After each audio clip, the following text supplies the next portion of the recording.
Hello guys, आप सभी का स्वागत है मेरे इस यूट्यूब चैनल पे जिसका नाम है मिस्टर मैक। और आज की जो वीडियो है वो है आपका purchase consideration other than cash.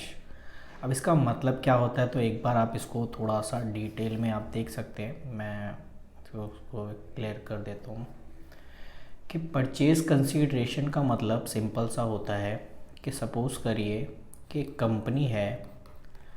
Company का वैसे प्रोसीजर क्या होता है कि वो पब्लिक को शेयर्स देती है, ठीक है। पब्लिक को शेयर प्रोवाइड कराती है या आप कह दो देती है, और बदले में उनसे क्या लेती है? कैश, ठीक है। मतलब कह सकते हैं कि शेयर गया और कैश आया, ये चीज़ होता है, ठीक है। अब नॉर्मली अगर हम देखें ये नॉर्मल प्रोसीजर होता है, लेकिन कभी कभी क्या आता है, कंपनी कोई एसेट खरीदने गई, यानी कोई फिक्स एसेट खरीदने गई। फिक्स एसेट, अगर कंपनी कोई फिक्स एसेट परचेज करने गई, अब जिससे परचेज करने जाएगी उसको हम क्या बोलते हैं? उसको हम बोलते हैं वेंडर। क्या बोलते हैं हम? वेंडर।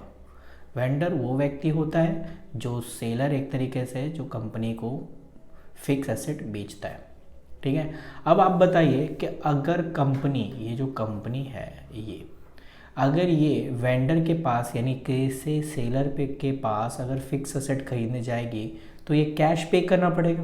भाई कंपनी इसे कैश देगी और ये इसे फिक्स एसेट, सपोज़ करो एक एग्जांपल देता हूँ कि कंपनी को फर्नीचर की ज़रूरत थी, तो वो वेंडर के पास गया और उसने उससे कहा कि भाई मेरे को एक फर्नीचर यानी टेबल चाहिए। वेंडर ने कहा ठीक है ले जाओ भाई, ये 1.5 लाख का टेबल है और आप 1.5 लाख रुपए पे कर दो। तो कंपनी कहता है कि मेरे पास तो पैसे है नहीं, तो फिर क्या करे? तो फिर कहता बेटा घर बैठ जा, फिर अगर कुछ नहीं देना तो फ्री में तो कोई चीज़ मिलती नहीं है। तो कंपनी कहती है कि देखो मेरे पास कैश नहीं, मेरे पास शेयर है और इस शेयर की कीमत 10 रुपये है। और उस हिसाब से आप अंदाज़ा लगा लो या आप अपना कैलकुलेशन कर लो कि अगर मुझे आपको 1 लाख रुपए की चलो टेबल हुई, तो मैं 1 लाख को 10 से डिवाइड कर दूंगा। इसका मतलब है 10,000 अगर मैं उसको शेयर दूंगा, क्योंकि एक शेयर की कीमत 10 रुपये, तो 10,000 शेयर की कितनी होगी? इंटू 10 कर लो, ठीक है।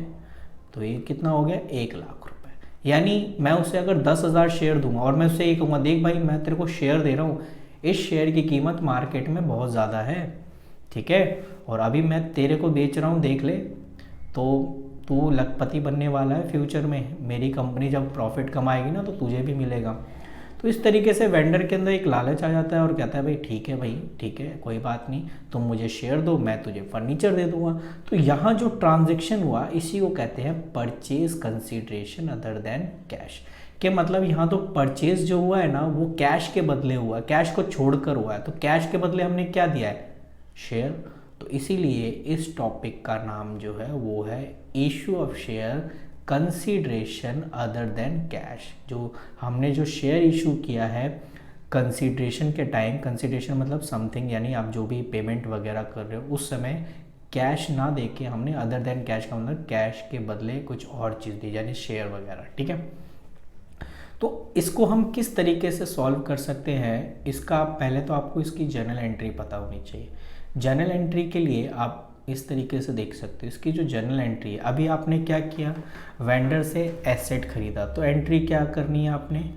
फिक्स एसेट, पहली entry fix asset account debit to share capital. पहली एंट्री तो ये होगी, सॉरी एक minute,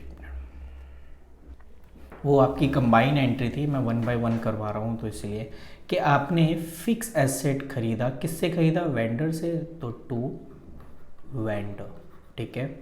yes, fix asset account debit to vendor. जैसे अभी आपने 1 लाख रुपए का फर्नीचर खरीदा तो इसकी एंट्री क्या होती? फर्नीचर, क्योंकि देखो अगर फिक्स एसेट का नाम दिया है, मशीन है, फर्नीचर है, वट एवर, अगर वो दिया हुआ है तो फिर आप उसका नाम लिखेंगे, फिर आप फिक्स एसेट नहीं लिखेंगे। और अगर कुछ दिया ही नहीं है नाम, सिर्फ फिक्स एसेट लिखा, तब हम फिक्स एसेट। ऐसे ही अगर वेंडर का नाम दिया है तो आप उस नाम का यूज़ करो, और अगर वेंडर का कोई नाम नहीं दिया हुआ है तब आप वेंडर अकाउंट यूज़ कर सकते हो, ठीक है। अब वेंडर को हमने जो वेंडर से हमने जब फर्नीचर खरीदा है, कोई भी फिक्स एसेट खरीदा, उसके बाद हम वेंडर को क्या करते हैं, अगर वेंडर कुछ कैश मांग रहा है कि नहीं जी हमें थोड़ा सा कैश दीजिए, तो हम उसे थोड़ा सा कैश दे देंगे। तो एंट्री होगी वेंडर अकाउंट डेबिट टू। अगर हमने कुछ कैश दिया है थोड़ा सा, सपोज़ करिए 1 लाख का जो था उसमें से मैंने कहा कि चले ऐसा कर 20,000 रुपये मेरे पास कैश कर पड़े हैं, 20,000 ले जा। तो अगर मैंने कैश में पेमेंट की है तो टू कैश, और अगर चेक से पेमेंट की है तो टू बैंक, अगर कोई बिल है तो बीपी। बस इस चीज़ को याद है, ठीक है। तो इसकी नरेशन भी आप लिख सकते हैं, बीइंग परचेज फिक्स एसेट, और यहाँ पे नरेशन लिख नहीं सकते हैं, बीइंग पे टू वेंडर, वेंडर को हमने पे किया। तो ये दूसरी है। अब तीसरी एंट्री है कि अब रिमेनिंग कितना बचा हमारा, क्योंकि आप ही बताइए 1 लाख का था, बदले में तो हमने उसे 20,000 रुपये कैश दे दिया। ज़रूरी नहीं कि वो हर बार कैश दे, वो बिना कैश दिए भी डायरेक्ट पूरे के पूरे शेयर इशू कर सकता है। अब यहाँ पर मैंने कंडीशन दे दी ताकि आपको कोई दिक्कत ना हो कि अगर वो कैश देता है तो। अब बताइए कि उसके कितने बैलेंस रह गए, 80,000, क्योंकि 20,000 अगर उसे कैश दे दिया है तो बाकी कितना बचेगा, 80,000। 80,000 के शेयर इशू हो जाएंगे। तो शेयर इशू करने की एंट्री क्या होगी, वेंडर अकाउंट डेबिट। अगर आपको राइटिंग में दिक्कत है तो दोस्त राइटिंग कोई दिक्कत नहीं, आप मेरी वॉइस पे आप देख सकते हो। Vendor account debit to share capital.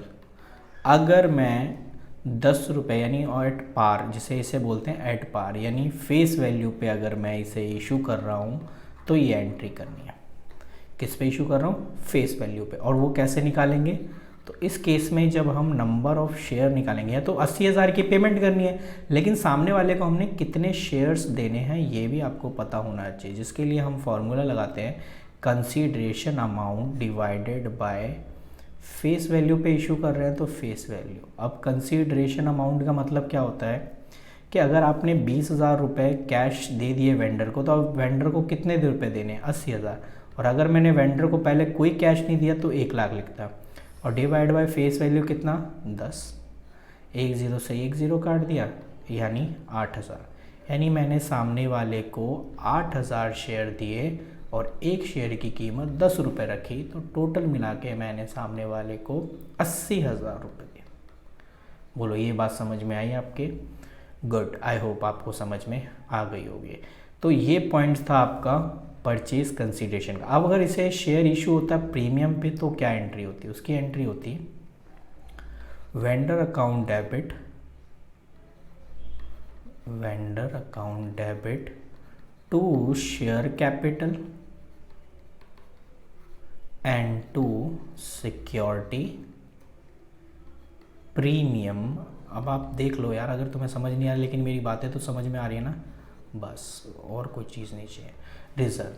अब इसका मतलब यहाँ पर ये है कि हमने जो सामने वाले को शेयर दिया वो प्रीमियम पे दिया, और जब भी हम प्रीमियम पे देंगे तो नंबर ऑफ शेयर क्या हो जाएगा, number of shares equals to consideration amount divided by face value, और प्लस जितने का प्रीमियम होगा वो आप उसमें ऐड कर देना, प्लस प्रीमियम। अगर मैं कहूँ प्रीमियम 2 रुपये का था तो टोटल क्या होता था, 80,000 डिवाइडेड बाय 12। अगर 5 का प्रीमियम होता तो क्या होता, 10 रुपये फेस वैल्यू प्लस 5, 15। तो मतलब जितना प्रीमियम होगा वो आप उसमें ऐड कर देना और उसे ही उससे डिवाइड कर देना।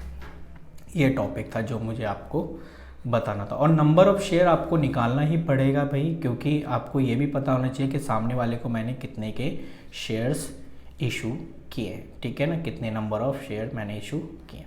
तो ये वाली क्लास जो थी इसमें यही बताना था कि परचेज कंसीडरेशन का मतलब क्या होता है, हम इसे किस तरीके से कर सकते हैं, ठीक है। तो आई होप आपको ये चीज़ समझ में आई होगी। और दूसरा इसमें एक पॉइंट और है जिसे मैं बताता हूँ, वेट।